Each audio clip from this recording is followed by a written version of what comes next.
সম্মানিত তৌহিদি জনতা, আজকের এই পথসভার মাধ্যমে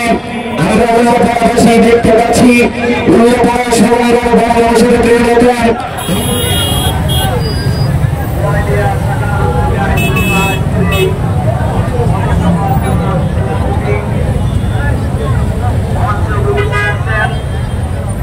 বাংলাদেশ জামাত ইসলামীর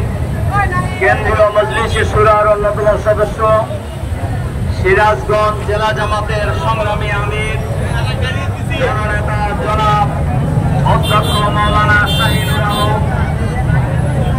উল্লাপাড়া উপজেলা আমির, সাবেক উপজেলা চেয়ারম্যান, ভাইস চেয়ারম্যান,